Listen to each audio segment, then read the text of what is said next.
ആൻഡമാൻ തീരത്ത് ഹെലികോപ്റ്റർ അപകടം. പവൻ ഹാൻസ് ഹെലികോപ്റ്ററാണ് തകർന്നു വീണത്. ഹെലികോപ്റ്ററിൽ 7 പേർ ഉണ്ടായിരുന്നതായി റിപ്പോർട്ട്. ബൽറാം നെടുങ്ങാടിയാണ് ഡൽഹിയിൽ നിന്ന് വിശദാംശങ്ങളുമായി ചേരുന്നത്. ബൽറാം, പവൻ ഹാൻസ് എന്ന് പറയുന്ന കമ്പനി നോർത്ത് ഈസ്റ്റിലടക്കം വളരെ ബുദ്ധിമുട്ടുള്ള ടെറൈനുകളിലൊക്കെ ഈ സർവീസ് നടത്തുന്നതാണ്. ഇവിടെ എന്താണ് സംഭവിച്ചത്? വിവരങ്ങൾ.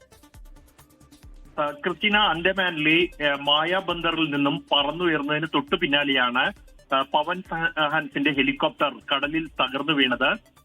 ഈ ഹെലികോപ്റ്റർ വീണത് ആഴമല്ലാത്ത ഇടത്തായിരുന്നു.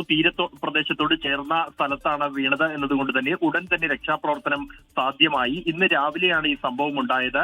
ഉടൻ തന്നെ രക്ഷാ സംഘത്തെ വിവരം അറിയിച്ച് രക്ഷാപ്രവർത്തനം ആരംഭിക്കുകയായിരുന്നു. ഈ തകർന്നു വീണ ഹെലികോപ്റ്ററിൽ നിന്നും ബോട്ടിൽ ഈ ഹെലികോപ്റ്ററിൽ ഉണ്ടായിരുന്ന 7 പേരെയും സുരക്ഷിതമായി കരയിൽ എത്തിച്ചതായും എല്ലാവരുടെയും ആരോഗ്യനില തൃപ്തികരമാണ് എന്നും ഈ അപകടത്തിൽ ആർക്കും പരിക്കേറ്റിട്ടില്ല എന്നുമാണ് അധികൃതർ അറിയിക്കുന്നത്. എന്താണ് ഈ അപകടത്തിന് ഇടയാക്കിയത് എന്നതുമായി ബന്ധപ്പെട്ട അന്വേഷണം ആരംഭിച്ചിട്ടുണ്ട്. ക്രിസ്റ്റീന, ലോകത്തെവിടെയായാലും ഏത് സമയത്തും 24 വാർത്തകളും ഓഗ്മെന്റഡ് റിയാലിറ്റി പാക്കേജുകളും എക്സ്പ്ലെയിനറുകളും വിശദമായി കാണാൻ ഞങ്ങളുടെ യൂട്യൂബ് ചാനൽ നിങ്ങൾക്ക് സബ്സ്ക്രൈബ് ചെയ്യാം.